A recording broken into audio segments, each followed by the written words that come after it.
I stood outside Multnomah County Courthouse on a gray March morning, my hands trembling as I clutched the subpoena that had arrived 3 weeks earlier. The paper felt like it weighed 1,000 pounds. Inside those walls, I would be forced to tell the truth under oath, a truth that would detonate a friendship I'd treasured for 15 years. Rachel Brennan had been more than my best friend. She'd been my sister in every way that mattered, the person who knew my deepest fears and wildest dreams. And in less than an hour, I would destroy her. The rain started as I climbed the courthouse steps, each drop feeling like an accusation. I'd spent the past 3 weeks hoping for a miracle, praying that the case would settle, that I wouldn't have to do this. But Derek's lawyer, Christine Palmer, had made it clear during our pre-trial meeting that my testimony was crucial. What I knew, what I'd witnessed, would reshape everything Rachel believed about her marriage and her life. Before we jump back in, tell us where you're tuning in from, and if this story touches you, make sure you're subscribed, because tomorrow, I've saved something extra special for you. I never wanted this. I never asked to be the keeper of secrets that would burn down a world. 6 months earlier, life had been simple. Rachel and I had our standing Thursday night dinners at Riverside Cafe, where we dissect our weeks over overpriced wine and shared appetizers. She was an elementary school teacher at Whitman Elementary, one of those rare educators who genuinely loved every chaotic minute with her second graders. I worked at Pacific Northwest Marketing Agency, managing social media campaigns for local businesses. Our lives were comfortable, predictable, and intertwined in the way that only decades of friendship can create. Rachel had married Derek Brennan 7 years earlier in a wedding that felt like a fairy tale. I'd been her maid of honor, had helped her pick out the dress, had held her hand during her nervous breakdown the morning of the ceremony when she'd convinced herself she'd forgotten how to walk in heels. Derek had seemed perfect back then. He was an architect at a prestigious firm downtown, charming and attentive, the kind of man who remembered anniversaries and brought flowers for no reason. I'd liked him. That was the worst part. I genuinely believed he was good for her. The cracks started showing so gradually that I didn't recognize them as cracks at first. It began with Rachel canceling our Thursday dinners more frequently. Work was busy, she'd say. Derek had planned something special. They were trying to spend more quality time together. I understood. Marriages required effort and attention. I was dating Daniel at the time, navigating my own relationship complexities, so I didn't push. Then came the subtle changes in Rachel herself. She'd always been vibrant, the kind of person who lit up a room with her energy and laugh. But over the course of several months, that light dimmed. She became quieter during our conversations, more distracted. Her smiles didn't quite reach her eyes anymore. When I asked if everything was okay, she'd wave off my concerns with practiced ease. "Everything's fine, Vic. Just tired. You know how demanding teaching can be." I wanted to believe her. Looking back now, I realize I chose to believe her because the alternative was too uncomfortable to consider. Rachel was my person, the friend who'd held me through my parents' divorce, who'd flown across the country when my brother was in a car accident, who'd celebrated every small victory in my life as if it were her own. The idea that something might be seriously wrong in her perfect marriage felt like a betrayal of the story we'd all bought into. The night everything changed was a Friday in late September. Daniel and I had tickets to a concert at the Roseland Theater, some indie band he'd been wanting to see.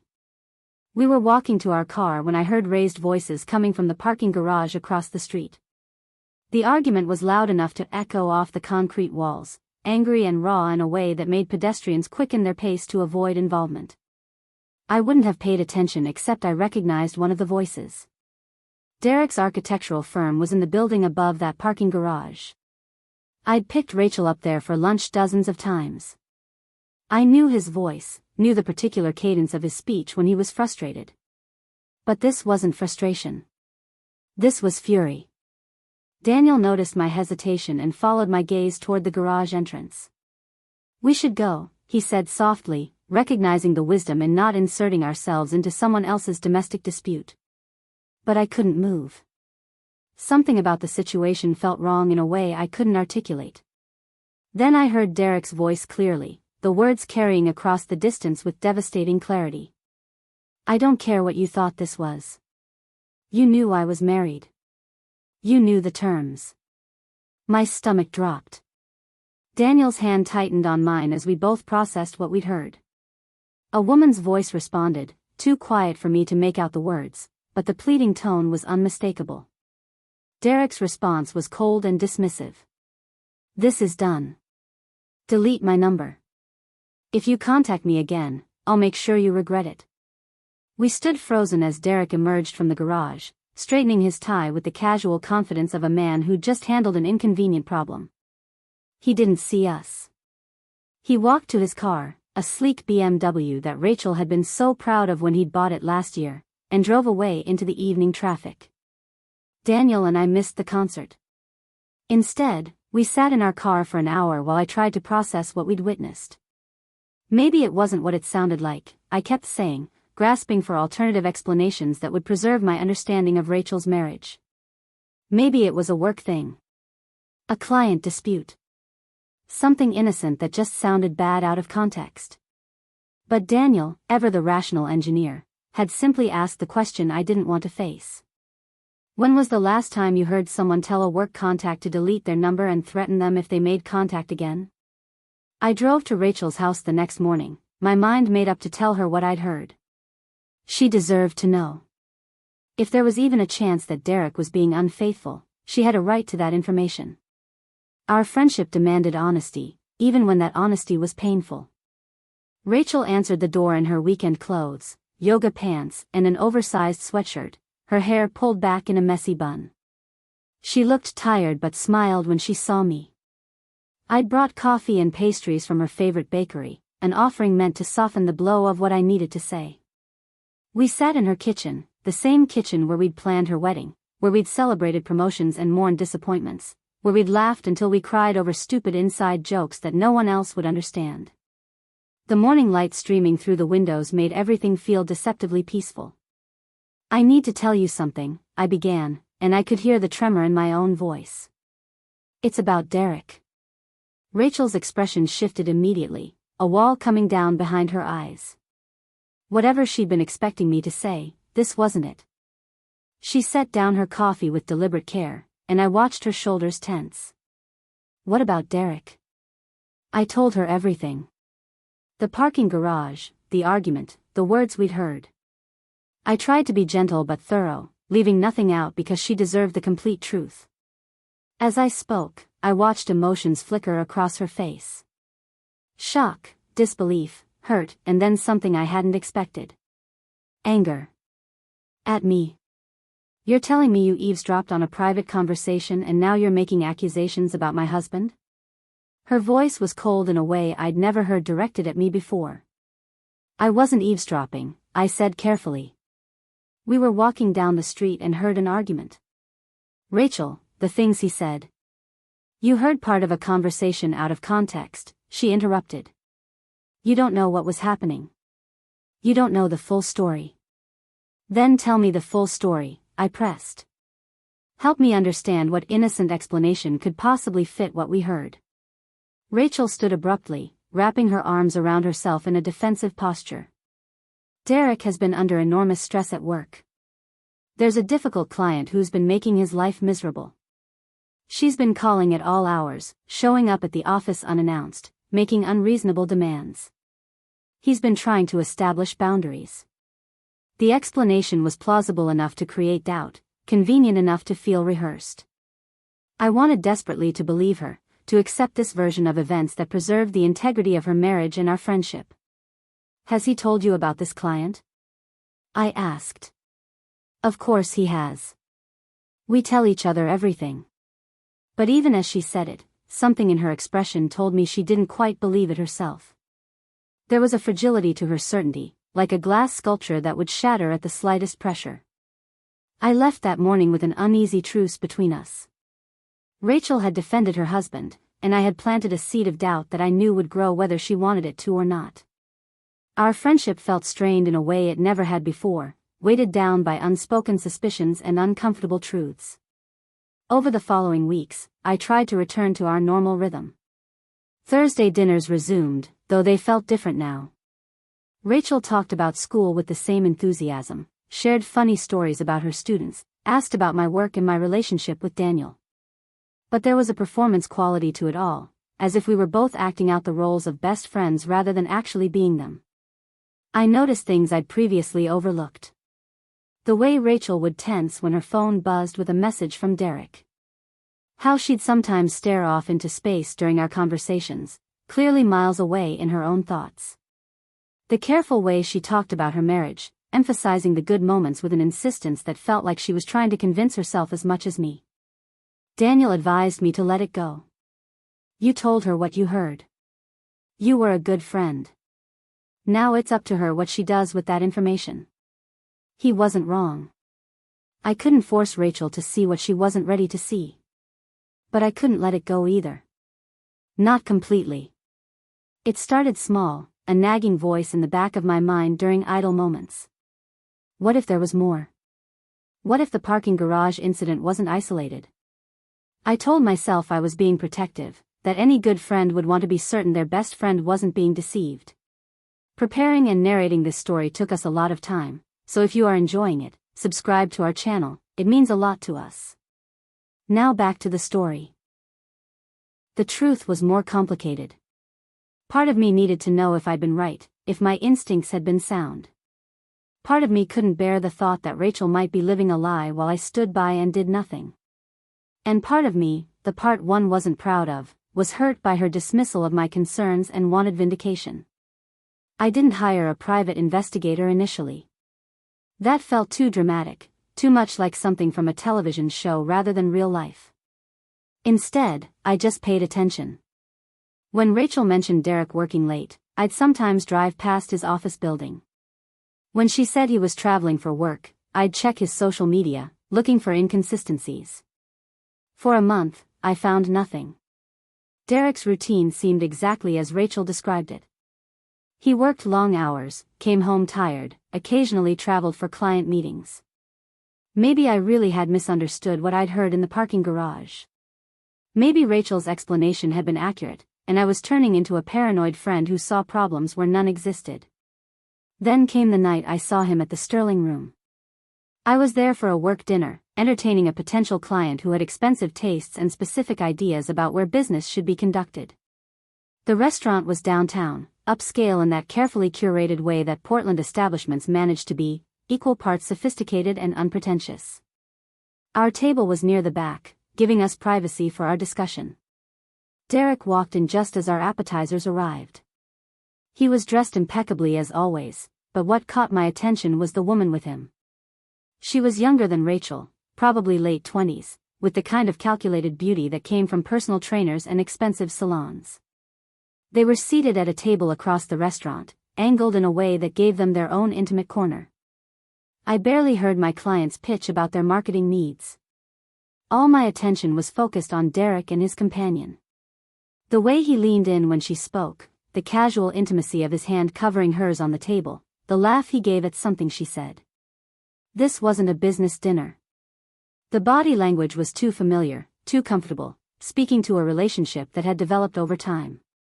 They ordered wine, shared an entree in the way couples do, fed each other bites of dessert with an ease that made my stomach turn. I excused myself to use the restroom, pulling out my phone as I walked past their table. The angle wasn't great, but I managed to capture a photo that clearly showed them together, Derek's hand resting on her lower back in a gesture that was unmistakably possessive. My hands were shaking as I returned to my own table. My client was still talking, outlining their vision for a social media campaign, but I couldn't focus. Across the restaurant, Derek was living a double life while Rachel sat at home grading papers and planning lessons, completely unaware that her marriage was a fiction. I should have told her immediately. That's what a good friend would have done. But I hesitated, remembering her reaction the last time I'd brought concerns about Derek. She'd been so defensive, so quick to explain away what I'd witnessed. If I came to her now with just a photo and my interpretation of body language, would she believe me? Or would she find another explanation, another way to preserve her illusions? That's when I made the decision that would change everything. I hired Marcus Chen, a private investigator whose name I'd gotten from a colleague who'd used his services during her own messy divorce. Marcus was professional and discreet, operating out of a small office in the Hawthorne district. He listened to my story without judgment, took notes with efficient precision, and quoted me a price that made me wince but seemed worth it for peace of mind. "I need to know the truth," I told him. "My best friend deserves to know what her husband is really doing." Marcus had been in the business long enough to have heard every variation of this story. He simply nodded and asked for Derek's basic information, work schedule, and any other details that might help with surveillance.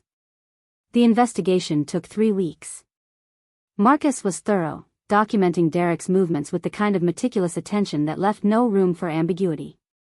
The evidence he compiled was damning in its completeness. Derek was having an affair with Natalie Morrison, a junior architect at his firm. It had been going on for at least 8 months, possibly longer. They met regularly at her apartment in the Pearl District, the same neighborhood where I lived. They'd taken weekend trips together, including one to Seattle that coincided with a work conference Derek had told Rachel he was attending. Marcus had photographs, credit card receipts, hotel reservations, text message records obtained through means I didn't ask about. The documentation was comprehensive and irrefutable. I sat in Marcus's office reviewing the evidence file, feeling sick as I flipped through page after page of proof. This wasn't a mistake or a misunderstanding. This was a calculated, ongoing deception. Derek had built an entire secret life, complete with romantic getaways and intimate dinners, all while Rachel taught her second graders and believed her marriage was simply going through a rough patch. "What are you going to do with this?" Marcus asked as he handed me the flash drive containing all the digital files. "I'm going to tell my best friend that her husband is a liar." But I didn't. Not right away. For 2 days, that flash drive sat in my desk drawer at home like a ticking bomb. Every time I thought about calling Rachel, about sitting her down and showing her the evidence, I felt paralyzed by the magnitude of what I was about to do. This wasn't just information. This was the end of her marriage, the destruction of the life she'd built, the shattering of every assumption she'd held about the person she'd chosen to spend forever with. Daniel found me staring at the closed drawer one evening, lost in thought about the impossible position I'd put myself in. "You're protecting her by telling her," he said gently. "She can't make informed decisions about her life without knowing the truth." He was right. I knew he was right. But knowing something intellectually and having the courage to act on it were entirely different things. The decision was taken out of my hands 3 days later when Rachel called me, her voice strange and hollow in a way that immediately set off alarm bells. "Can you come over? Derek's at work. I need to talk to someone." I drove to her house in Hillsdale with my heart pounding, the flash drive in my purse feeling like it weighed 100 pounds. When Rachel opened the door, I could see she'd been crying. Her eyes were red and swollen, her face blotchy in the way that came from hours of tears. We sat in her living room, and she told me what I already knew but hadn't found the courage to say. She'd found text messages on Derek's phone. Not the careful, coded messages of someone trying to hide an affair, but careless ones, left open when he'd gone to shower after coming home from work. Messages to Natalie Morrison that left no room for interpretation about the nature of their relationship. "I was right to trust my instincts," Rachel said, her voice breaking on the words. "You tried to tell me. I didn't want to believe it." I pulled the flash drive from my purse with trembling hands. "There's more," I said quietly. "I hired an investigator. I needed to know for sure, for you." Rachel's expression shifted as I explained what I'd done, showing her the contents of the drive. The photos, the receipts, the timeline Marcus had constructed of Derek's double life. With each new piece of evidence, I watched something break inside her. The tears stopped eventually, replaced by a cold, quiet fury that was somehow worse than the crying. "I'm filing for divorce," she said finally, her voice steady despite the devastation in her eyes. "And I'm going to make sure everyone knows exactly what kind of man he is." The divorce papers were filed on a Monday morning in early November. Rachel had hired Thomas Winters, a family law attorney whose reputation for aggressive representation preceded him. I accompanied her to the initial consultation, sitting quietly in the corner of his downtown office while Rachel recounted the story of her marriage's collapse. Thomas listened with the practiced patience of someone who'd heard countless variations of this tale, taking notes on a legal pad and occasionally asking clarifying questions. When Rachel mentioned the evidence I'd gathered through Marcus Chin, Thomas's expression sharpened with interest. He asked to see everything, spending nearly an hour reviewing the contents of the flash drive with meticulous attention. The photographs of Derek and Natalie at the Sterling Room, the hotel receipts from their Seattle trip, the documented timeline of their affair. Each piece of evidence was catalogued and assessed for its potential impact on the divorce proceedings. "This is excellent documentation," Thomas said finally, closing his laptop with a decisive click. "Oregon is a no-fault divorce state, which means the affair itself won't determine the division of assets. However, this kind of evidence can be extremely valuable in other ways. If your husband has been spending marital funds on his extramarital relationship, we can argue for reimbursement. If he's been dishonest about finances in general, it calls his credibility into question on other matters." Rachel nodded, absorbing the information with a focus that surprised me. The devastated woman who'd cried in her living room had been replaced by someone harder, more determined. She asked pointed questions about asset division, about the house they owned jointly, about Derek's retirement accounts and investment portfolios. I'd never seen this side of her before, this steely resolve that emerged when she'd been pushed too far. The divorce was going to be contentious. That became clear within days of Derek being served with papers.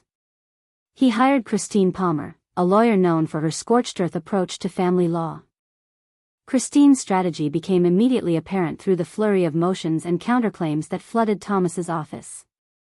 She was painting Rachel as unstable, vindictive, and irrational. The affair, according to their narrative, was a symptom of a failing marriage rather than its cause.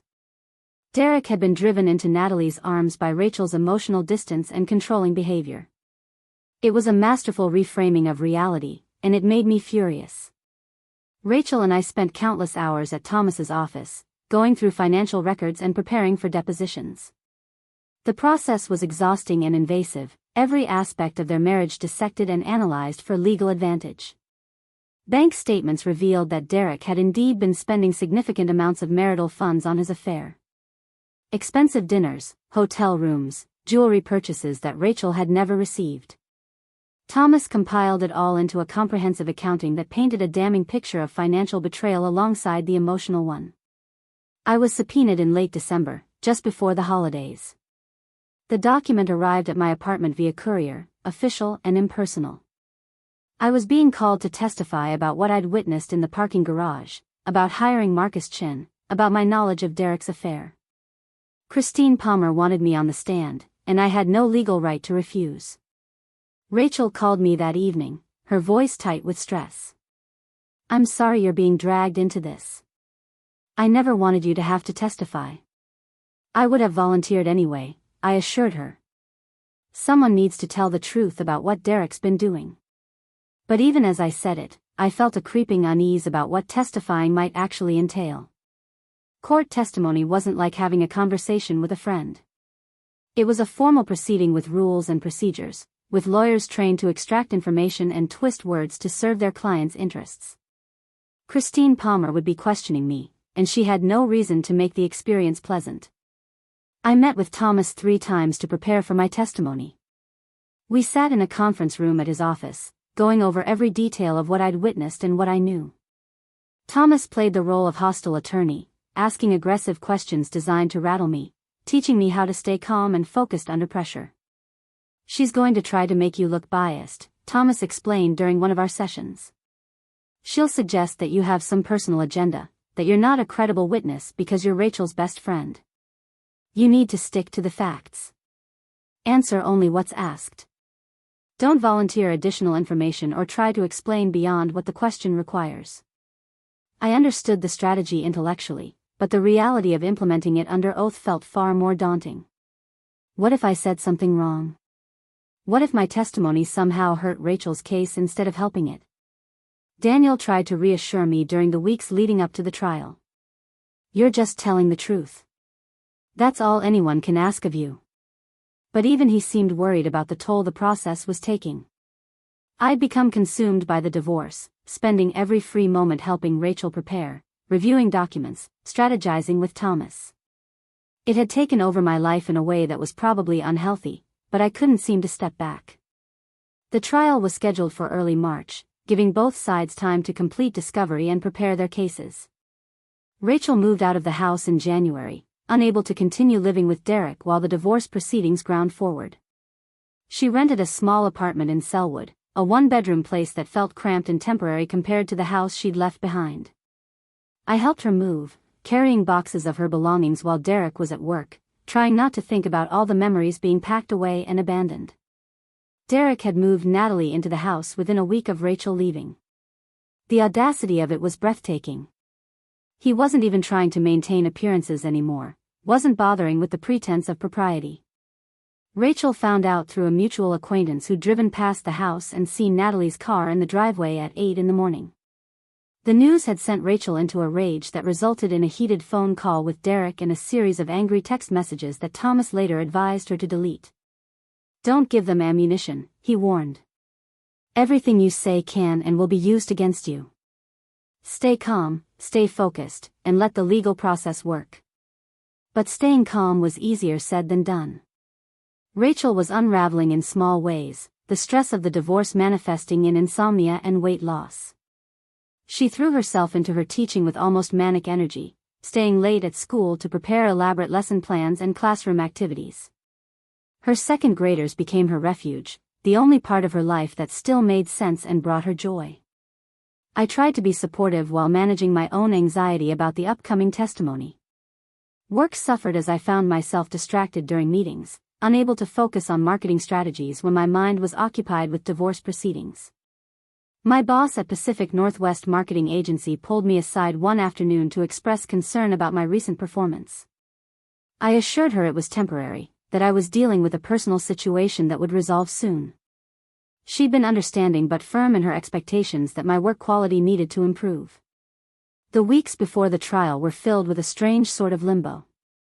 Life continued in its mundane routines while we all waited for the day that would determine Rachel's future. I went to work, came home, had dinner with Daniel, helped Rachel prepare for court. Everything felt suspended, held in place by the weight of what was coming. Lauren Mitchell, Rachel's sister, flew in from Boston a week before the trial. She'd been supportive from a distance, calling regularly and sending care packages, but her physical presence changed the dynamic. Lauren was 3 years older than Rachel, a corporate lawyer herself who brought a different energy to the situation. She was pragmatic where Rachel was emotional, calculating where I was reactive. We had dinner together at Rachel's apartment the night Lauren arrived, ordering takeout and spreading documents across the living room floor like we were preparing for a final exam. Lauren reviewed everything with fresh eyes, asking questions that Thomas had already asked, looking for weaknesses in our narrative or gaps in the evidence. "This is solid," Lauren said finally, sitting back with a glass of wine. "Derek's lawyer is going to have a hard time explaining away all this documentation. The affair is proven beyond any reasonable doubt. The financial misconduct is clear. You have multiple witnesses who can testify to his behavior and character." But there was something in her tone that made me uneasy, a hesitation that suggested she was holding something back. "What aren't you saying?" Rachel asked, picking up on the same subtle warning. Lauren glanced at me, then back at her sister. "Christine Palmer is good at what she does. She's going to attack credibility wherever she can. That means scrutinizing every witness, every piece of evidence, looking for any angle that undermines your case." "I'm aware of that," Rachel said. "Thomas has prepared us." "Has he prepared you for the possibility that Victoria's testimony might not go the way you expect?" The question hung in the air like a challenge. I felt my stomach tighten with sudden anxiety. "What do you mean?" I asked. Lauren set down her wine glass and turned to face me directly. "You hired a private investigator to follow Rachel's husband. You conducted surveillance without his knowledge or consent. You documented his activities and movements. In Oregon, there are laws about privacy and surveillance.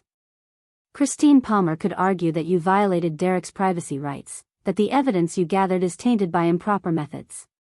But I was trying to help Rachel," I protested. "I was trying to protect my best friend from a cheating husband. I understand your intentions, Lauren said, her tone gentle but firm. But intentions don't always matter in court. What matters is the law and how your actions fit within its boundaries. Christine Palmer is going to paint you as someone who overstepped, who invaded Derek's privacy because of personal bias against him. Thomas has reviewed all the evidence, Rachel interjected. He wouldn't be using it if there were legal problems. He's using it because it's compelling and because the benefits outweigh the risks, Lauren corrected. But that doesn't mean Christine Palmer won't try to create doubt about how it was obtained and why. She'll question Victoria's motives, suggest she was acting out of jealousy or some personal vendetta rather than genuine concern. That's ridiculous, I said hotly. I had no personal agenda. I just wanted the truth. Then you need to be prepared to articulate that very clearly on the stand, Lauren replied. Because Christine Palmer is going to do everything in her power to suggest otherwise. The conversation left me shaken. I'd been so focused on the facts of Derek's affair, on the evidence that proved his betrayal, that I hadn't fully considered how my own actions might be scrutinized and questioned. The idea that helping my best friend could be twisted into something suspicious or improper hadn't occurred to me. Daniel found me sitting on our apartment balcony late that night, staring out at the city lights and turning Lauren's words over in my mind. She's just being cautious, he said, settling into the chair beside me. Lawyers always prepare for worst-case scenarios. What if she's right though? What if my testimony ends up hurting Rachel instead of helping her? Then you deal with that if it happens, Daniel replied. But you can't change what you did or why you did it. You acted out of love for your friend. That's not something to be ashamed of, regardless of how some lawyer tries to spin it. I wanted to believe him, wanted to trust that the truth would be self-evident and compelling. But doubt had taken root, and I couldn't shake the feeling that I was walking into something far more complicated than I'd anticipated. The weekend before the trial, Rachel and I drove out to Cannon Beach. It was her idea, a last moment of normalcy before everything changed. We walked along the shoreline in our winter coats, watching the waves crash against Haystack Rock while seagulls wheeled overhead. The beach was nearly empty, the tourist season months away, giving us privacy for a conversation we'd been avoiding. I'm scared, Rachel admitted, her voice barely audible over the sound of the surf. Not just about the divorce or the trial. I'm scared about what comes after. Who am I without this marriage? I've been Rachel Brennan for 7 years. I've built my entire adult identity around being Derek's wife. You're still you, I said, linking my arm through hers. You're an incredible teacher. You're a loyal friend. You're someone who deserves honesty and respect and love. The divorce doesn't change any of that. But it does change everything, she replied. My house, my financial security, my plans for the future. We were supposed to have kids this year. We'd been talking about it, making plans. Now I'm 33 and starting over completely. I didn't have easy answers for her. The pain of divorce was something I could witness but not truly understand, having never experienced it myself. All I could offer was presence and support, the assurance that she wouldn't have to navigate this alone. Thank you for everything you've done, Rachel said after a long silence. I know this has been hard on you too. The investigation, the preparation, the testimony coming up. You've sacrificed a lot to help me through this. You're my best friend, I replied simply. This is what friends do. But even as I said it, I felt a whisper of something I didn't want to examine too closely. A small voice asking whether I'd done all of this purely for Rachel's benefit, or whether some part of me had been motivated by other factors I didn't want to acknowledge. The need to be right about Derek. The desire to be the hero who exposed the truth. The satisfaction of vindication after Rachel had initially dismissed my concerns. We drove back to Portland as the sun set, painting the sky in shades of orange and pink. The trial would begin in 3 days. My testimony was scheduled for the second day of proceedings. Everything we'd worked toward, all the preparation and planning, was about to culminate in a courtroom where the truth would be weighed and measured and judged. I spent Monday in a fog of anxiety, barely able to concentrate at work. My testimony was scheduled for Tuesday afternoon, giving me all morning to work myself into a state of nervous dread.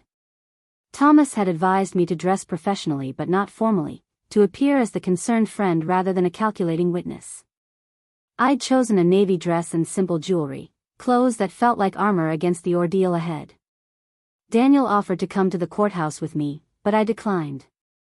This was something I needed to do alone, needed to face without the comfort of having him there. Besides, he had his own work obligations, and I didn't want him to sacrifice his professional responsibilities for my anxiety. Rachel texted me Monday night, a simple message of gratitude and support. "Tomorrow everything changes. Thank you for standing with me through this.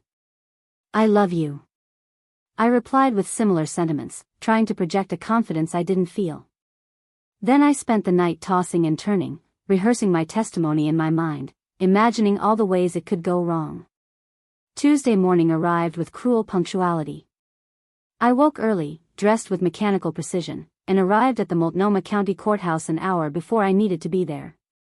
The building loomed gray and imposing against the overcast sky, its architecture designed to inspire both respect and intimidation. I found Rachel and Thomas in a conference room on the third floor, going over last-minute details before the afternoon session began.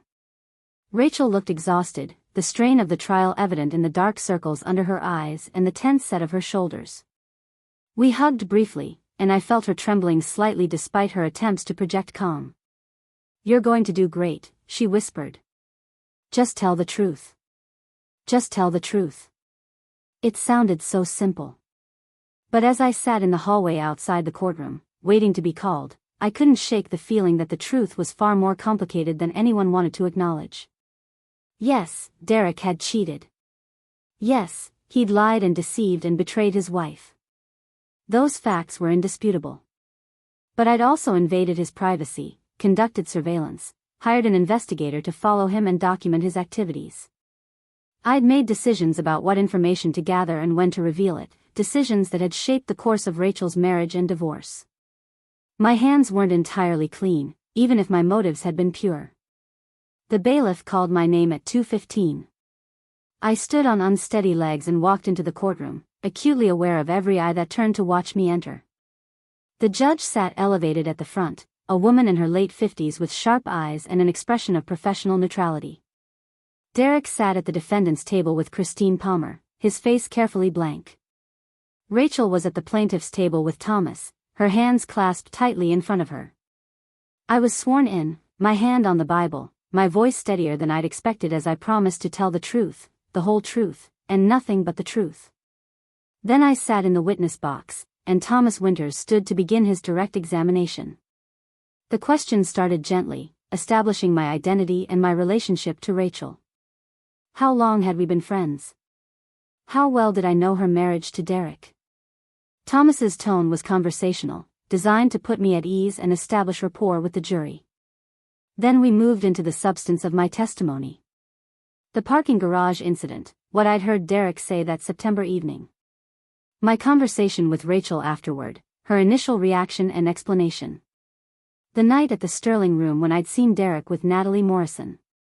Each memory was recounted in careful detail, Thomas guiding me through the narrative with practiced skill. "And what did you do after seeing Mr. Brennan at the restaurant with another woman?" Thomas asked. "I hired a private investigator," I replied, my voice clear and steady. I needed to know if what I suspected was true. My best friend deserved to know the truth about her marriage. "Can you tell the court why you felt it was necessary to hire an investigator rather than simply speaking with Mrs. Brennan about your concerns?" I took a breath, choosing my words carefully. I had already expressed concerns to Rachel once before, after the parking garage incident. She'd been understandably defensive and had explained it away as a work situation. I didn't want to cause her pain or damage her marriage based on suspicions that might have been wrong. I wanted concrete evidence one way or another. Thomas nodded approvingly and moved on to questions about Marcus Chen's investigation, the evidence that had been gathered, the moment I'd shared it with Rachel. My testimony painted a clear picture of a friend acting out of concern, someone who'd taken extraordinary steps to protect someone she loved. Then Thomas yielded the floor, and Christine Palmer stood for cross-examination. She was younger than I'd expected, maybe 40, with blonde hair pulled back in a severe bun and a charcoal suit that radiated professional authority. Her smile was cold and calculating as she approached the witness stand, and I felt my stomach clench with anticipation. "Ms. Hayes," she began, her voice pleasant but carrying an edge of skepticism. "You've testified that you hired a private investigator out of concern for your friend. Is that correct?" "Yes," I replied. "And how much did you pay this investigator?" The question caught me off guard. I hadn't expected the financial details to be relevant. I hesitated before answering. "Around $3,000. $3,000, Christine repeated, letting the amount hang in the air. "That's quite a significant investment. Would you say you're close with Mrs. Brennan?" "She's my best friend." "Your best friend," Christine echoed. "Someone you care about deeply. Someone whose happiness matters to you." "Of course," I said, uncertain where she was going with this line of questioning. "Someone whose marriage, perhaps, you might have had opinions about even before these alleged incidents?" I felt the trap beginning to close but couldn't see a way to avoid it.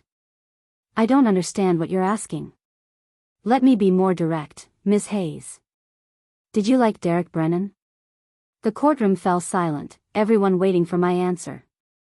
I glanced at Rachel, saw the tension in her face, and knew that whatever I said next would matter in ways I couldn't fully predict. The question hung in the air like a blade waiting to fall. I shifted in my seat, feeling the weight of every gaze in the courtroom pressing against me. Christine Palmer stood perfectly still, her expression one of patient expectation, as if she had all the time in the world for me to answer. "I thought Derek was a good match for Rachel when they first married," I said carefully. "He seemed attentive and supportive." "That's not quite what I asked, Ms. Hayes." Christine's smile didn't waver. "My question was whether you liked him. Present tense. Do you like Derek Brennan?" I took a breath, aware that honesty was required under oath but also that my answer would be used against me regardless of what I said. "No, I don't like him now. Not after discovering what he did to my best friend." "So your feelings about Mr. Brennan changed significantly over the course of this marriage," Christine observed, as if this were a revelation. "When exactly did those feelings begin to shift?" "When I realized he was lying to Rachel and betraying their marriage vows." "But you've testified that the first incident you witnessed was in September, correct? The parking garage conversation?" "Yes." "And yet," Christine said, consulting her notes with theatrical precision, "according to phone records we've obtained, you called Mrs. Brennan 17 times in the month prior to that incident. That's more than twice your usual frequency of contact. Would you say your level of concern about this marriage predated what you witnessed in September?" I felt heat rising in my face. "I called Rachel frequently because we're close friends. That's what friends do. They talk to each other." "Indeed they do," Christine agreed smoothly. "They also sometimes form opinions about each other's spouses. They notice things. They develop concerns, whether those concerns are justified or not. Tell me, Ms. Hayes, did you ever express to anyone, before the parking garage incident, that you had reservations about Mr. Brennan?" The question was a minefield. I knew where she was heading now, could see the narrative she was constructing. I was being painted as someone with pre-existing bias, someone whose testimony was colored by personal feelings rather than objective observation. I may have mentioned to my partner Daniel that I thought Rachel seemed stressed, I admitted. But I didn't have specific concerns about Derek until I heard that conversation. "You may have mentioned it," Christine repeated. "Let's be more precise, shall we? On August 14th of last year, did you or did you not tell Daniel Hayes that you thought Derek was taking Rachel for granted?" Thomas was on his feet immediately. "Objection, Your Honor." Relevance. The witness's private conversations with her partner have no bearing on what she observed months later.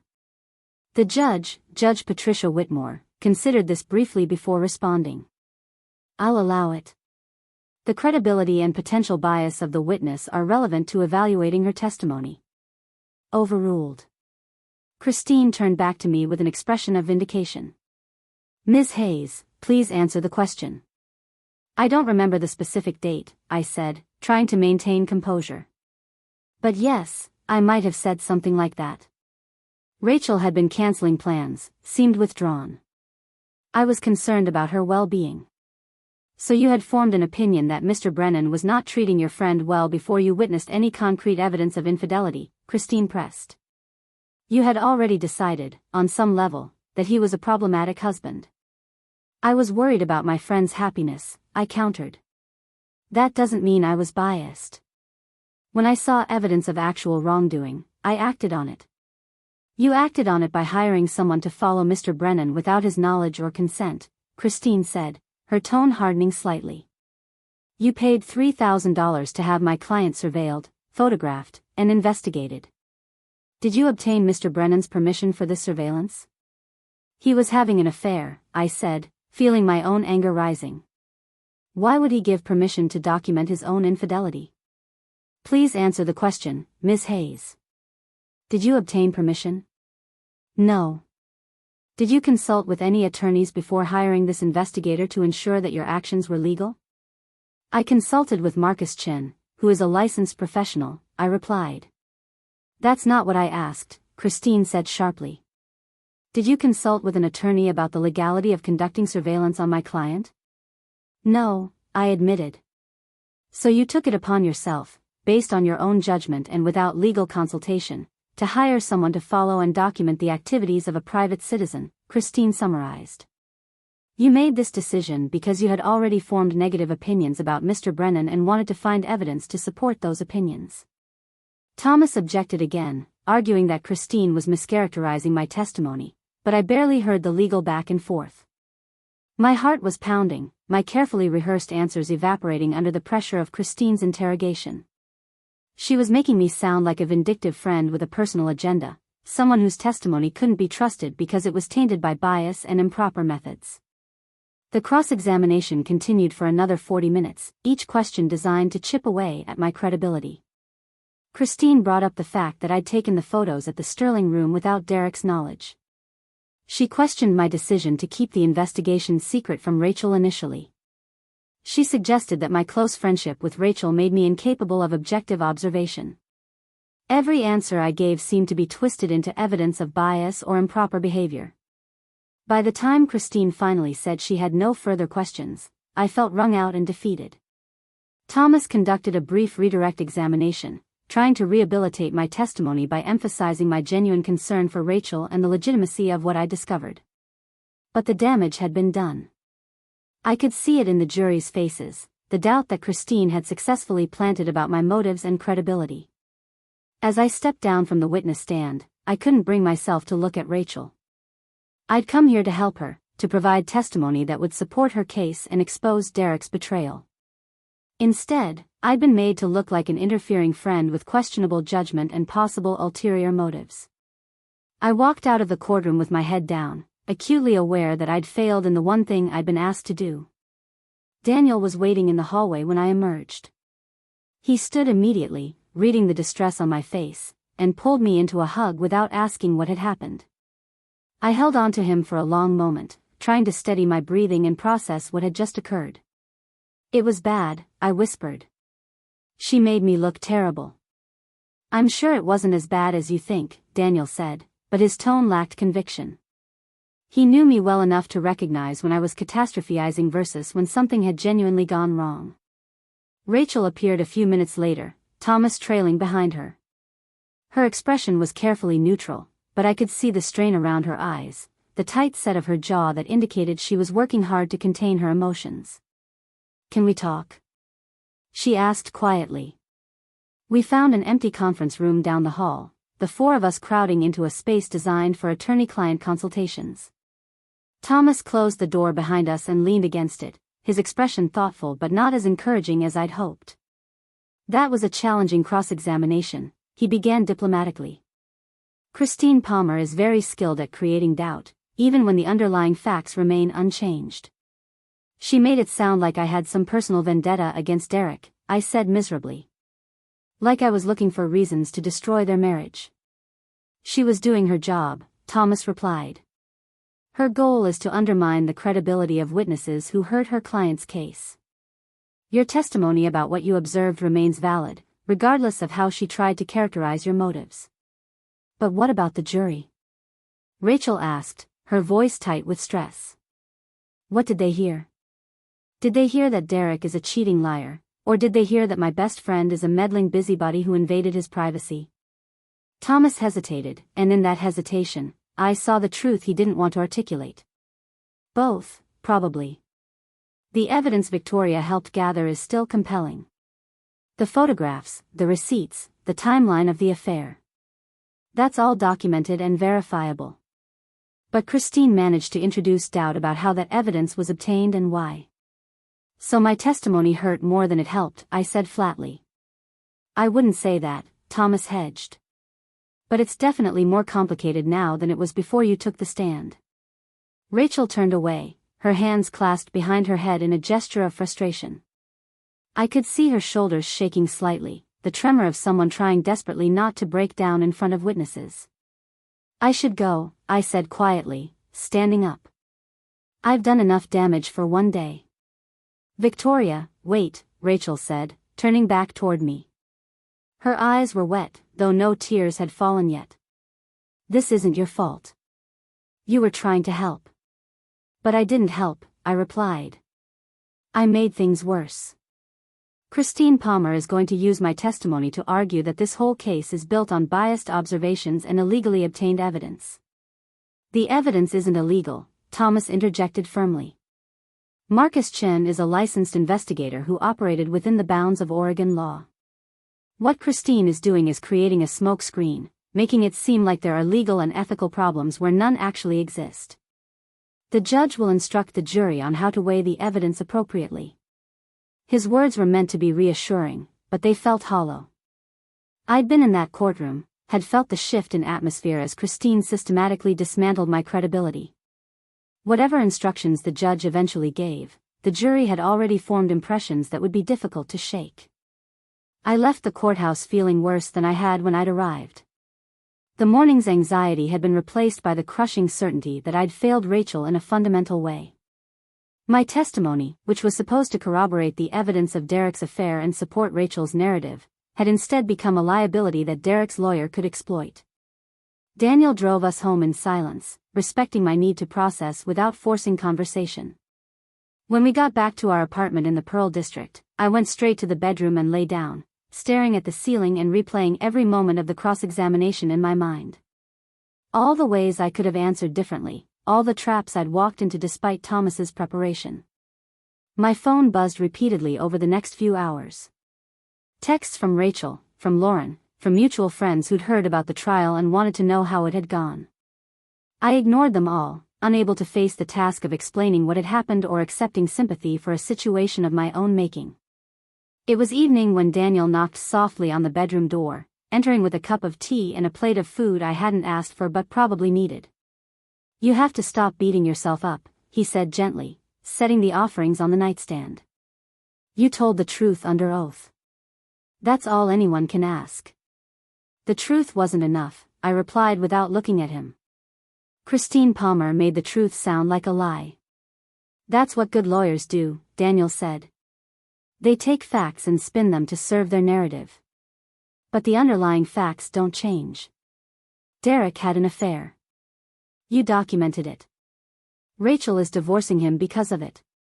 Those are the truths that matter. But what if the jury doesn't see it that way? What if they decide that because I had concerns about Derek before the affair, my entire testimony is tainted? What if Rachel loses her case because of me? Daniel sat on the edge of the bed, his hand finding mine in the gathering darkness. Then you deal with that outcome if it happens. But you can't predict what the jury will decide. You can't control how they weigh the evidence. All you can do is trust that the truth will ultimately be recognized, even if it takes a more complicated path than you'd hoped.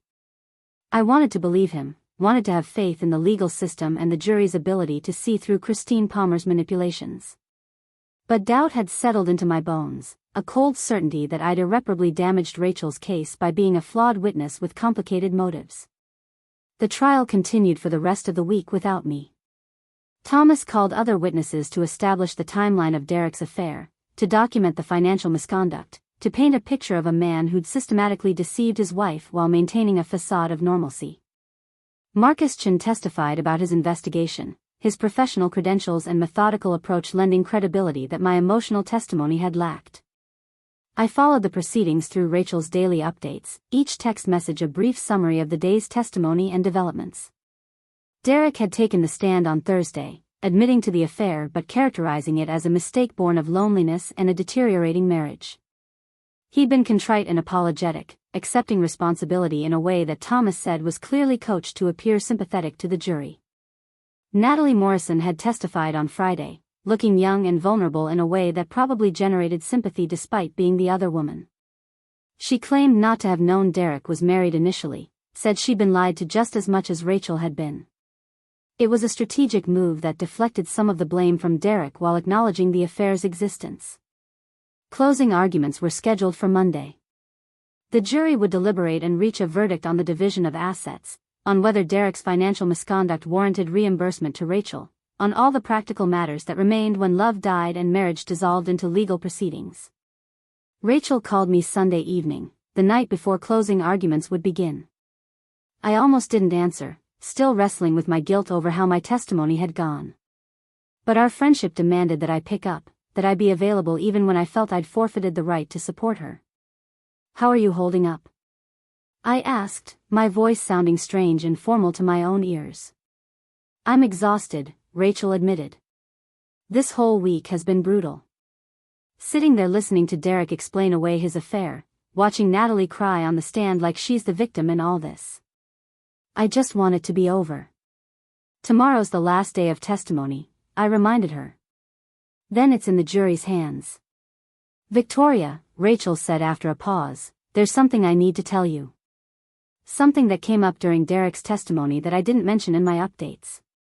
My stomach clenched with fresh anxiety. "What is it?"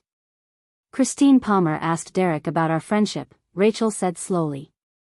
"About how close we are, how much time we spend together, how much I confide in you. She was building a case that you and I have an unusually codependent relationship, that your involvement in my marriage went beyond normal friendship boundaries." "What did Derek say?" "He said that I talk about you constantly, that I prioritize our friendship over our marriage sometimes, that he'd felt like there were 3 people in our relationship instead of 2. Rachel's voice was tight with anger. "He made it sound like our friendship was somehow inappropriate or unhealthy." "That's absurd," I said hotly. "We're close friends. That's not a crime." "I know that," Rachel replied. "But Christine was using it to support her argument that you had improper influence over me, that you encouraged me to see problems in my marriage that didn't exist, that you orchestrated this entire divorce for your own purposes." "What purposes would those possibly be?"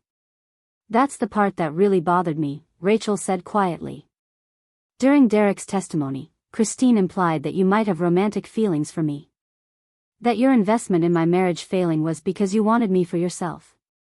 The accusation was so unexpected, so absurd, that I actually laughed out loud. "That's insane. I'm in a committed relationship with Daniel. You're my best friend, not some secret crush." "I know that," Rachel said again. "But Christine Palmer doesn't care about the truth. She cares about creating enough doubt to undermine our case.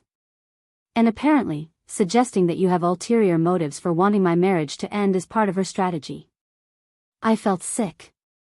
Not only had my testimony been twisted to suggest bias and improper methods, but now my entire friendship with Rachel was being characterized as something unhealthy or inappropriate. The foundation of our relationship, 15 years of genuine love and support, was being weaponized against us in a courtroom. "Did Thomas object?" I asked. "Of course," Rachel replied. "He argued that it was speculative and prejudicial, that there was no evidence to support such an outrageous claim. The judge sustained the objection, but the damage was done. The jury heard the insinuation, and you can't unhear something like that." "I'm so sorry," I said, the inadequacy of the words evident even to me. "I never meant for any of this to happen. I was just trying to help you." "I know," Rachel said, but her tone had shifted slightly, become cooler. "That's what makes this so complicated. Your intentions were good, but the execution has created problems I didn't anticipate. Thomas is worried that the jury's perception of our friendship might actually hurt my case more than the evidence of Derek's affair helps it." The words landed like physical blows. Rachel was telling me, as gently as possible, that my involvement had become a liability rather than an asset. That my testimony and my friendship had somehow transformed from sources of support into obstacles she had to overcome. "What do you want me to do?" I asked quietly. "Nothing," Rachel replied. "There's nothing to do now except wait for the verdict. But Victoria, I think after this is over, we both need some space. Some time to process everything that's happened and figure out what our friendship looks like going forward." The dismissal was gentle but unmistakable. Rachel was distancing herself from me, protecting herself from further damage my presence might cause. I understood it intellectually, could even recognize it as a necessary act of self-preservation. But emotionally, it felt like another loss in a series of losses that had characterized this entire ordeal. We ended the call with awkward reassurances and promises to talk after the verdict came in. Then I sat alone in my apartment, Daniel having gone to bed hours earlier, and contemplated how spectacularly everything had fallen apart. I'd set out to help my best friend discover the truth about her marriage. That goal had been achieved. Derek's affair was exposed, documented, and undeniable. But in the process of reaching that goal, I'd apparently destroyed my own credibility, damaged Rachel's legal case, and fundamentally altered a friendship that had been the cornerstone of my adult life. The trial's final day came without fanfare. I didn't attend, having been explicitly not invited by Rachel through a brief text message that suggested my presence might be more distraction than support. Instead, I went to work and tried to focus on the marketing campaigns that had been neglected during weeks of divorce preparation. My boss called me into her office mid-morning, closing the door with an expression that immediately put me on alert. "Victoria, I need to talk to you about your performance lately," she began without preamble. "I know you're dealing with a difficult personal situation, and I've tried to be understanding. But we can't continue to accept the level of distraction and missed deadlines that we've been seeing." "I know," I said quickly.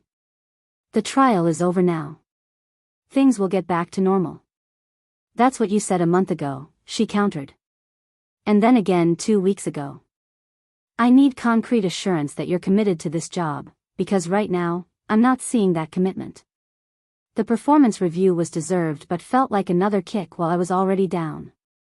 I made promises about improved focus and dedication, outlined plans for catching up on delayed projects, and left her office feeling like my professional life was hanging by the same thread as my personal one.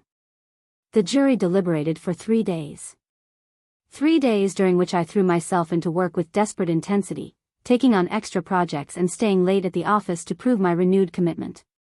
3 days during which my phone remained silent, Rachel apparently following through on her request for space. 3 days during which I obsessively checked news sites for updates on the trial, finding nothing but brief mentions that deliberations were ongoing. Daniel tried to keep me occupied during the evenings, suggesting movies or dinners out, activities that might distract me from the waiting. But everything felt hollow and performative. I went through the motions of normalcy while internally counting down the hours until a verdict would be reached and I'd know whether my involvement had helped or destroyed Rachel's case. The call came on a Wednesday afternoon while I was in a client meeting. My phone buzzed with Rachel's name, and I excused myself immediately, ignoring my colleague's surprised expressions as I rushed into the hallway. "It's over," Rachel said without preamble when I answered. The jury reached a verdict. Her tone was flat, emotionless in a way that made it impossible to guess the outcome. I pressed my phone tighter against my ear, as if that might somehow convey more information through the connection. "What did they decide?" I asked, my voice coming out as barely more than a whisper. "The court found in my favor on most counts," Rachel reported mechanically. "The house will be sold and assets divided equally. Derek has to reimburse me for documented expenses related to the affair. I get to keep my retirement accounts without division." The judge acknowledged his financial misconduct and factored that into the settlement. Relief flooded through me so intensely I had to lean against the wall for support. "That's incredible news. Rachel, that's everything you were hoping for." "Yes," she agreed, but still without any warmth or celebration in her voice. Thomas says it's a very favorable outcome. Better than we might have expected given how contested everything became. Then why do you sound so unhappy? I asked carefully. There was a long pause on the other end of the line.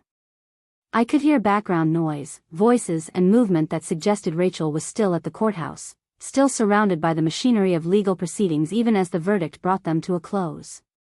Because winning doesn't feel the way I thought it would, Rachel said finally. I got the settlement I wanted. Derek has to face consequences for what he did. But I'm still divorced.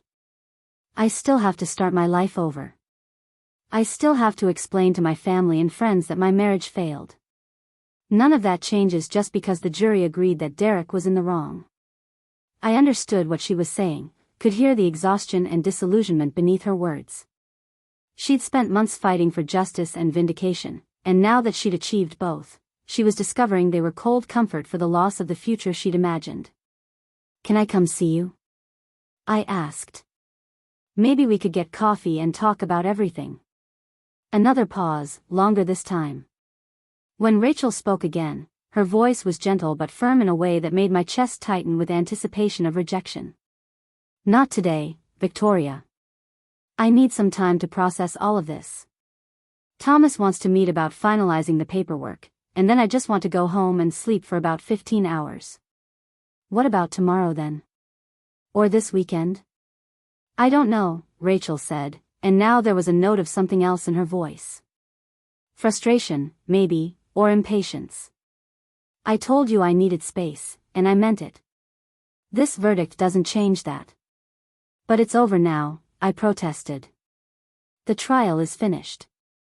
We can go back to normal. Can we? Rachel's question was sharp, cutting through my assumptions with precision. Victoria, during the trial, some things came out. Things that have made me realize our friendship might not be as healthy as I thought it was. My stomach dropped. What things? Christine Palmer's insinuations about you having feelings for me, Rachel began. Derek's testimony about how much I prioritize our friendship. The way you hired an investigator and made decisions about my life without really consulting me first. All of it has made me question whether our dynamic is actually good for either of us. I was trying to help you, I said, hearing the defensive edge in my own voice. Everything I did was because I care about you. I know your intentions were good, Rachel replied. But intentions aren't the same as impact. The way you involved yourself in my marriage, the decisions you made, even the way you're reacting right now to me asking for space. It all suggests a level of enmeshment that maybe isn't healthy. Enmeshment. The word felt clinical and condemning, a psychological diagnosis being applied to a friendship I'd always considered one of the most positive aspects of my life. So what are you saying? I asked, trying to keep my voice steady. That our 15-year friendship is unhealthy?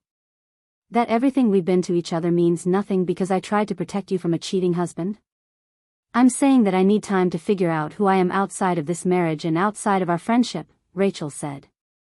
I've spent 7 years being Derek's wife and longer than that being your best friend. I need to discover what Rachel Brennan wants and needs without those identities defining me. The words were careful and measured, probably something she'd rehearsed or discussed with a therapist. They had the quality of a prepared speech, designed to minimize hurt while still establishing firm boundaries. But knowing that didn't make them any easier to hear. How long? I asked. How long do you need? I don't know, Rachel admitted. Months, probably. Maybe longer. I have to figure out my living situation now that the house will be sold. I need to focus on my teaching without the distraction of the divorce. I just need to breathe without feeling like everyone is watching and waiting for me to fall apart. And you can't do that with me in your life? The question came out more accusatory than I'd intended, revealing hurt I was trying to keep contained. Rachel sighed heavily, and I could picture her rubbing her temples the way she did when conversations became difficult. You're one of the people who's been most invested in this divorce, she said. Every time we talk, we end up discussing Derek or the trial or what happens next. I can't move forward if I'm constantly revisiting everything that happened. And right now, you represent all of that. The rejection was complete and devastating. I wasn't just being asked to give Rachel space. I was being told that my presence in her life had become associated with trauma and pain, that our friendship had been fundamentally altered by events neither of us could undo. I understand, I said, though I wasn't sure I did. I'll respect your decision. Thank you, Rachel replied, relief evident in her tone. I do love you, Victoria. You've been an incredible friend for so many years. But right now, I need to figure out how to be okay on my own. We ended the call with vague promises about reconnecting when Rachel felt ready, both of us knowing that such reunions were often promised but rarely materialized. I stood in the office hallway for several minutes after hanging up, trying to process what had just happened and what it meant for a friendship that had been central to my identity. The client meeting I'd abandoned was still happening when I returned to the conference room. I apologized for the interruption, tried to focus on their questions about social media engagement strategies, but my mind was elsewhere. Rachel had won her divorce settlement but decided she needed to lose me in the process. The irony was bitter and complete. Daniel found me that evening sitting on our apartment balcony, watching the city lights flicker to life as dusk settled over Portland. He didn't ask what had happened, simply sat beside me and waited for me to speak. She doesn't want to see me, I said finally. The trial is over, she got the settlement she wanted, and now she needs space from our friendship. Did she say why? She thinks our relationship is unhealthy. That I'm too involved in her life, that I made decisions without properly consulting her, that our friendship has become enmeshed in ways that aren't good for either of us. Daniel absorbed this quietly, his engineer's mind probably analyzing the situation from multiple angles before responding. Do you think she's wrong? The question surprised me. I'd expected sympathy or reassurance, not a genuine inquiry into whether Rachel's assessment might be accurate. Of course she's wrong, I said defensively. I was being a good friend. I was trying to protect her. By hiring a private investigator without telling her first. Daniel's tone was gentle but pointed. By making the decision to document Derek's affair before you even knew for certain that's what it was? I saw him with another woman, I protested. What was I supposed to do, ignore it? You could have talked to Rachel again, Daniel suggested. You could have encouraged her to look into it herself. Thomas says it's a very favorable outcome. Better than we might have expected given how contested everything became. Then why do you sound so unhappy? I asked carefully. There was a long pause on the other end of the line. I could hear background noise, voices and movement that suggested Rachel was still at the courthouse, still surrounded by the machinery of legal proceedings even as the verdict brought them to a close. Because winning doesn't feel the way I thought it would, Rachel said finally. I got the settlement I wanted. Derek has to face consequences for what he did. But I'm still divorced. I still have to start my life over. I still have to explain to my family and friends that my marriage failed. None of that changes just because the jury agreed that Derek was in the wrong. I understood what she was saying, could hear the exhaustion and disillusionment beneath her words. She'd spent months fighting for justice and vindication, and now that she'd achieved both, she was discovering they were cold comfort for the loss of the future she'd imagined. Can I come see you? I asked. Maybe we could get coffee and talk about everything. Another pause, longer this time. When Rachel spoke again, her voice was gentle but firm in a way that made my chest tighten with anticipation of rejection. Not today, Victoria. I need some time to process all of this. Thomas wants to meet about finalizing the paperwork, and then I just want to go home and sleep for about 15 hours. What about tomorrow then? Or this weekend? I don't know, Rachel said, and now there was a note of something else in her voice. Frustration, maybe, or impatience. I told you I needed space, and I meant it. This verdict doesn't change that. But it's over now, I protested. The trial is finished. We can go back to normal. Can we? Rachel's question was sharp, cutting through my assumptions with precision. Victoria, during the trial, some things came out. Things that have made me realize our friendship might not be as healthy as I thought it was. My stomach dropped. What things? Christine Palmer's insinuations about you having feelings for me, Rachel began. Derek's testimony about how much I prioritize our friendship. The way you hired an investigator and made decisions about my life without really consulting me first.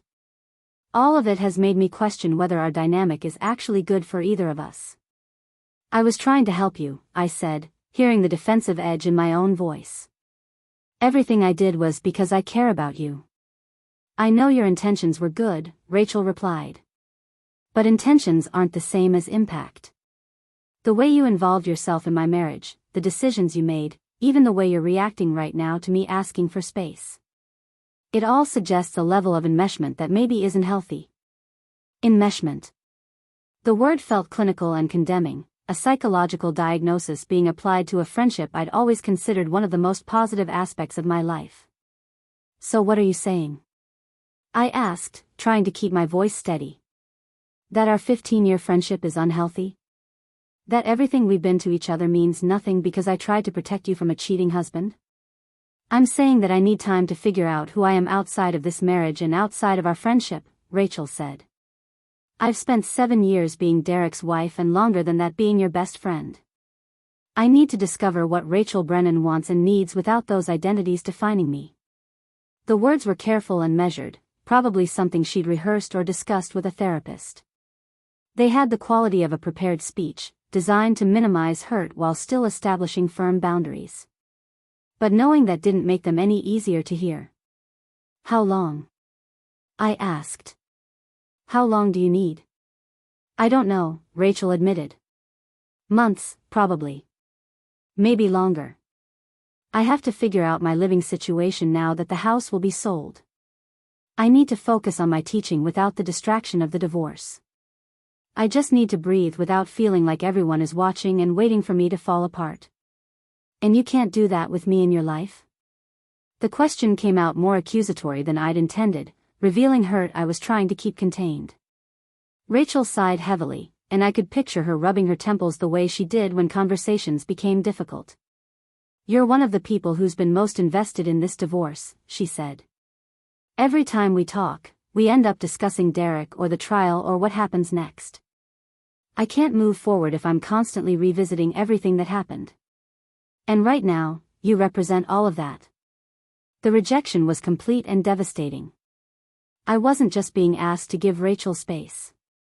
I was being told that my presence in her life had become associated with trauma and pain, that our friendship had been fundamentally altered by events neither of us could undo. I understand, I said, though I wasn't sure I did. I'll respect your decision. Thank you, Rachel replied, relief evident in her tone. I do love you, Victoria. You've been an incredible friend for so many years. But right now, I need to figure out how to be okay on my own. We ended the call with vague promises about reconnecting when Rachel felt ready, both of us knowing that such reunions were often promised but rarely materialized. I stood in the office hallway for several minutes after hanging up, trying to process what had just happened and what it meant for a friendship that had been central to my identity. The client meeting I'd abandoned was still happening when I returned to the conference room. I apologized for the interruption, tried to focus on their questions about social media engagement strategies, but my mind was elsewhere. Rachel had won her divorce settlement but decided she needed to lose me in the process. The irony was bitter and complete. Daniel found me that evening sitting on our apartment balcony, watching the city lights flicker to life as dusk settled over Portland. He didn't ask what had happened, simply sat beside me and waited for me to speak. She doesn't want to see me, I said finally. The trial is over, she got the settlement she wanted, and now she needs space from our friendship. Did she say why? She thinks our relationship is unhealthy. That I'm too involved in her life, that I made decisions without properly consulting her, that our friendship has become enmeshed in ways that aren't good for either of us. Daniel absorbed this quietly, his engineer's mind probably analyzing the situation from multiple angles before responding. Do you think she's wrong? The question surprised me. I'd expected sympathy or reassurance, not a genuine inquiry into whether Rachel's assessment might be accurate. Of course she's wrong, I said defensively. I was being a good friend. I was trying to protect her. By hiring a private investigator without telling her first. Daniel's tone was gentle but pointed. By making the decision to document Derek's affair before you even knew for certain that's what it was? I saw him with another woman, I protested. What was I supposed to do, ignore it? You could have talked to Rachel again, Daniel suggested. You could have encouraged her to look into it herself. You could have been supportive without taking control of the investigation. His words echoed Rachel's concerns about enmeshment and boundaries, suggesting that maybe there was validity to criticisms I'd been dismissing as unfair. I thought about my actions over the past months, examining them with uncomfortable honesty. The way I'd invested $3,000 and countless hours into documenting Derek's affair. The way I'd kept the investigation secret until I had comprehensive evidence. The way I'd inserted myself into the center of Rachel's divorce, making it almost as much about my vindication as her justice. Maybe I did overstep, I admitted quietly. But I was trying to help. I know you were, Daniel said, taking my hand. But sometimes trying to help means respecting someone's agency to make their own mistakes and discoveries. Rachel needed to find out about Derek's affair, but she also needed to be the one driving that discovery, not having it handed to her by someone else. The insight was uncomfortable but rang true. I'd been so focused on protecting Rachel and proving myself right about Derek that I'd never stopped to consider whether I was robbing her of the opportunity to protect herself. My help had been offered with good intentions but perhaps delivered in ways that undermined her autonomy and independence. So what do I do now? I asked. You respect her request for space, Daniel replied simply. You let her figure out her life without you in it for a while. And you examine your own patterns in friendships to see if this tendency to over-involve yourself is something that shows up elsewhere. The suggestion that my behavior with Rachel might be part of a larger pattern was disturbing. I thought about my other friendships, few though they were. Rachel had been my primary relationship outside of romantic partners for years. I had work acquaintances and casual friends, but no one else I invested in with the same intensity and dedication. Was that because Rachel was special, or because I had a tendency to pour all my emotional energy into single relationships? The weeks following Rachel's request for space were strange and disorienting. I'd grown accustomed to our regular communication, our Thursday dinners, our constant text exchanges throughout the day. Without those touch points, I felt unmoored and uncertain about how to structure my free time. Daniel suggested I reconnect with other friends or develop new hobbies, but every attempt felt hollow and performative. Work remained demanding, my boss monitoring my performance closely after her earlier warning about commitment and focus. I threw myself into projects with renewed energy, determined to prove that the trial's distraction had been temporary. My campaigns performed well, client satisfaction scores improved, and gradually I began to rebuild my professional reputation. But success at work couldn't fill the void left by Rachel's absence. I found myself drafting text messages to her a dozen times a day, sharing observations, or jokes or questions about her well-being. Each time, I'd delete the message before sending it, respecting her boundary even as I resented its necessity. Lauren called me 6 weeks after the trial ended. Rachel's sister had been a peripheral presence during the divorce proceedings, supportive but not central to the daily drama. Her reaching out now seemed significant, though I wasn't sure whether to interpret it as good news or bad. I wanted to check in with you, Lauren said after we'd exchanged basic pleasantries. Rachel mentioned that you two are taking some time apart. That's one way to phrase it, I replied, unable to keep the bitterness entirely out of my voice. She said our friendship is unhealthy and she needs space to figure out her life. That's not quite how she described it to me, Lauren said carefully. But I can hear that you're hurt by her decision. Wouldn't you be? I helped her through the worst experience of her life, and now she's cutting me out because I cared too much. Victoria, Lauren's tone shifted slightly, taking on the firm but compassionate quality of someone preparing to deliver difficult truth. I'm going to be honest with you because I think you need to hear this. The way you helped Rachel during the divorce was complicated. Your testimony created problems for her case that we had to work hard to overcome. Christine Palmer used your friendship against us in ways that made everything more difficult. But she still won, I protested. The settlement was favorable. Despite your testimony, not because of it, Lauren corrected. Thomas is good at damage control, but we spent a significant amount of time and energy rehabilitating the credibility issues your involvement created. The investigation you commissioned, the way you inserted yourself into the situation, all of it gave Derek's lawyer ammunition she used effectively. The accusation stung precisely because it confirmed fears I'd been trying to suppress. I'd wanted to believe that my testimony, however challenging, had ultimately helped Rachel's case. Learning that I'd actually created obstacles felt like a betrayal of my own intentions. I was trying to be a good friend, I said weakly. I know you were, Lauren replied, her tone softening. But being a good friend sometimes means recognizing when you're too close to a situation to be helpful. Rachel needed support during her divorce, but she also needed people who could maintain objectivity and boundaries. You gave her unconditional loyalty, which has value, but you also made choices that complicated her legal position. So you're saying I should have done nothing? Just let her stay in a marriage with a cheater? I'm saying you should have supported her in discovering the truth herself rather than orchestrating that discovery, Lauren said. There's a difference between being available and being directive. Rachel is trying to learn how to trust her own judgment again after years with Derek undermining it. Part of that process involves relationships where she's allowed to make her own decisions without someone else running interference. The conversation with Lauren forced me to confront uncomfortable truths about my role in Rachel's life and divorce. I'd positioned myself as her protector and advocate, but in doing so, I'd also taken away some of her agency and autonomy. My help had come with strings attached, with expectations about gratitude and continued closeness that Rachel apparently found suffocating. I started seeing a therapist in October, 6 months after the trial ended. Dr. Sarah Klein had a practice in Northwest Portland, specializing in relationship patterns and codependency issues. I'd resisted the idea initially, viewing therapy as an admission that Rachel's concerns about our friendship were valid. But Daniel had gently pushed the suggestion, and eventually my own unhappiness overcame my resistance. The first few sessions were spent establishing my history and current situation. Dr. Klein listened without judgment as I explained my friendship with Rachel, the divorce proceedings, my testimony, and its aftermath. She asked questions that seemed tangential at first but gradually revealed patterns I'd never consciously recognized. Tell me about your other friendships, she requested during our 4th session. I don't really have other close friendships, I admitted.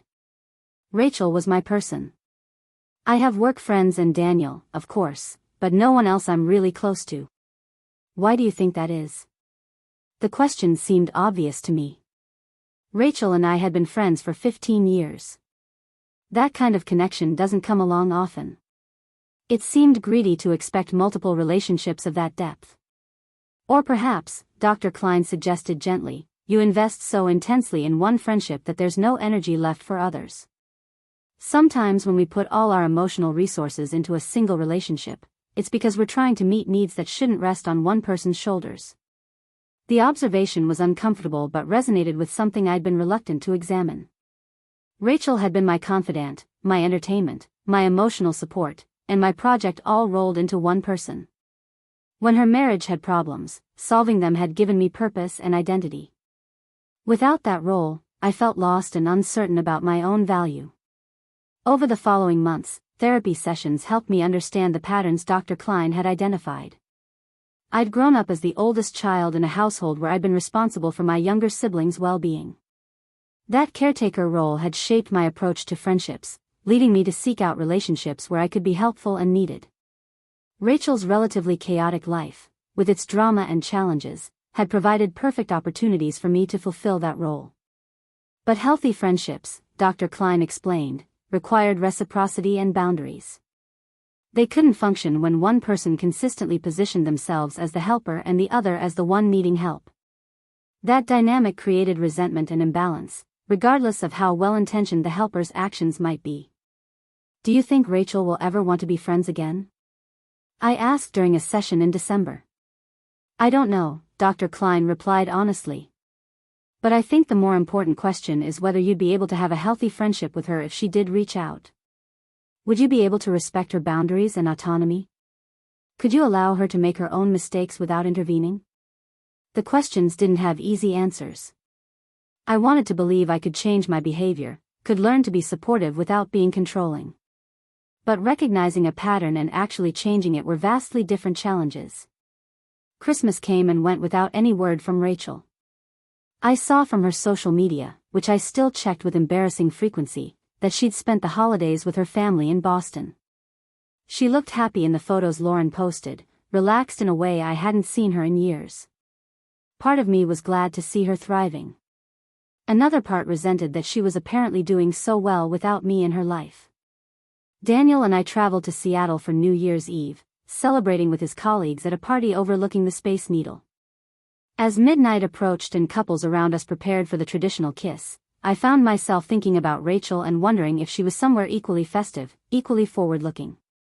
The new year represented a fresh start for her, a chance to build a life free from the wreckage of her marriage and apparently free from the complications of our friendship.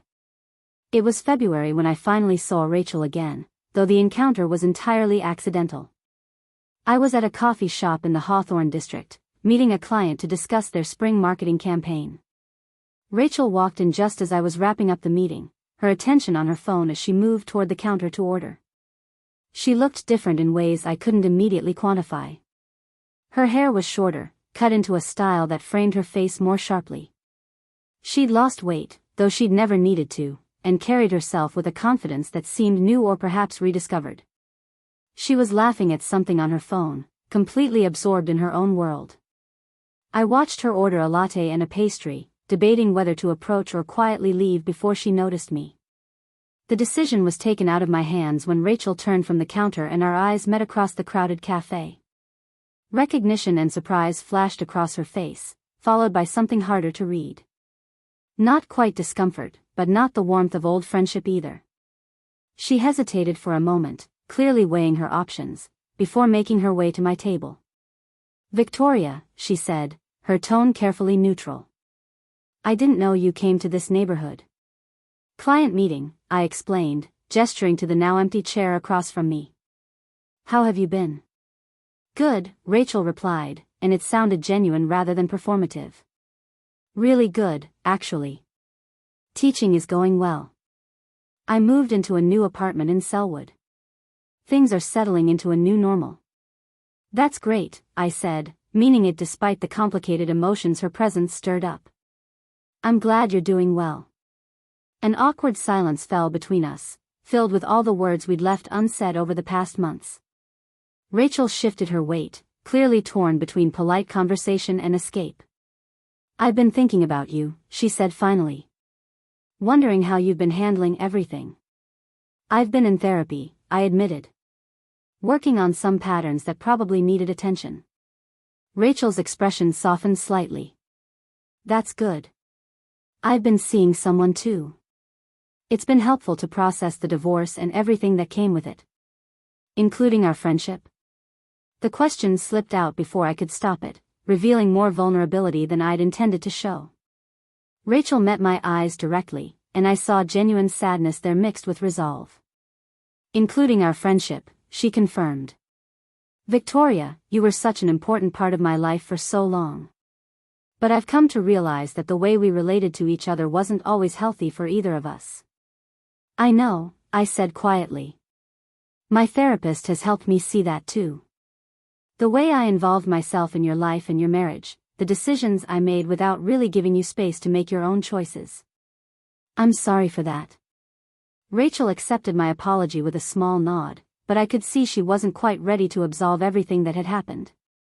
Her coffee order was called, and she collected it from the counter, returning to stand by my table rather than sitting down.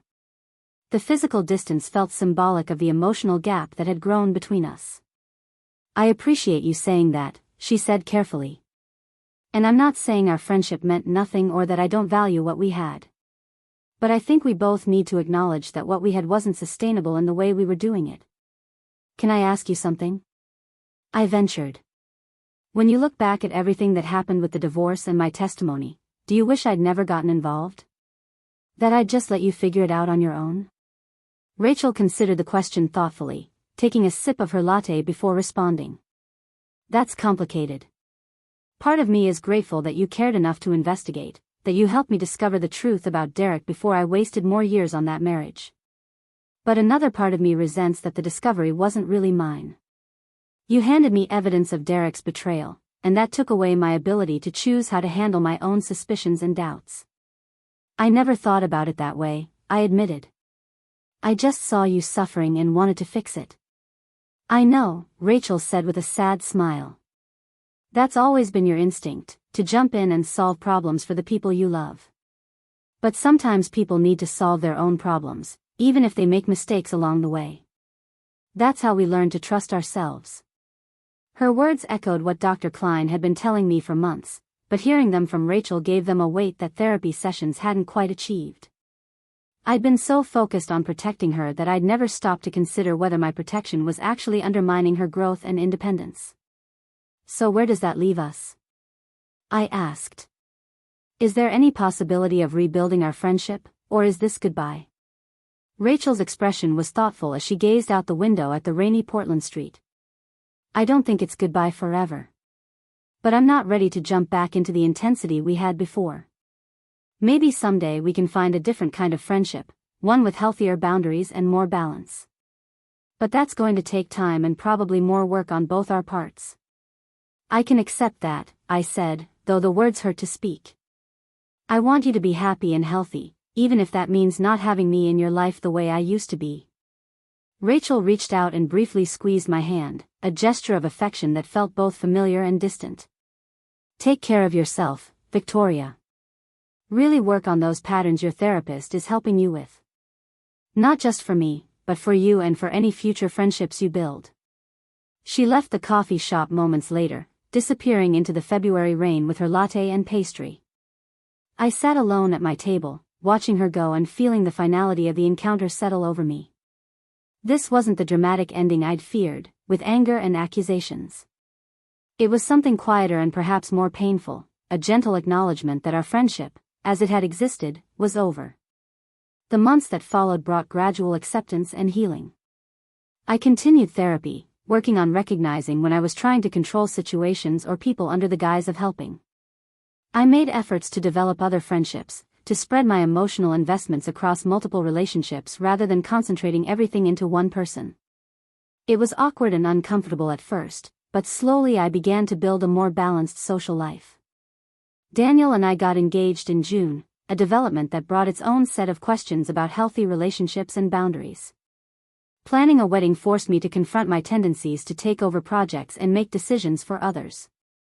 With Dr. Klein's guidance, I learned to collaborate rather than direct, to ask for input rather than assuming I knew best. I saw Rachel one more time before the year ended, at a mutual friend's birthday party in September. We were cordial and friendly, exchanging updates about our lives with genuine interest but maintaining a comfortable distance. She told me about a teacher she'd started dating, someone from a different school district who knew nothing about her divorce or the drama that had preceded it. I told her about wedding planning and a promotion at work. We hugged goodbye at the end of the evening, and it felt like closure rather than abandonment. The subpoena had arrived asking me to testify about what I knew, to reveal truths that would reshape my best friend's understanding of her marriage. I'd answered that call believing I was doing the right thing, acting out of love and loyalty and protective instinct. What I hadn't understood then was that truth-telling, even necessary truth-telling, comes with costs that aren't always apparent until after the words have been spoken. My testimony had helped Rachel win her divorce settlement, but it had also exposed the unhealthy dynamics in our friendship and the ways I'd overstepped boundaries in the name of help. The revelation on that witness stand hadn't just been about Derek's affair. It had been about my own need to be needed, my tendency to take control, my inability to let the people I loved make their own mistakes and discoveries. The friendship didn't survive the truth I'd revealed, not in the form it had existed before. But maybe that was necessary. Maybe some relationships need to end or transform in order for the people in them to grow into healthier versions of themselves. Rachel needed space to rebuild her identity and learn to trust her own judgment. I needed distance to recognize and change patterns that would have eventually damaged any relationship I entered. Standing on those courthouse steps that March morning, I'd believed I was walking toward justice and vindication. What I'd actually been walking toward was a painful but necessary reckoning with my own flaws and limitations. The subpoena had forced me to tell the truth about Derek, but in doing so, it had also forced me to confront truths about myself that I'd been avoiding for years. Sometimes being a good friend means stepping back rather than stepping in. Sometimes love means respecting someone's right to struggle and fail and figure things out on their own. These were lessons I'd learned too late to save my friendship with Rachel, but not too late to apply to the rest of my life and relationships going forward. Up next, you've got 2 more standout stories right on your screen. If this one hit the mark, you won't want to pass these up. Just click and check them out.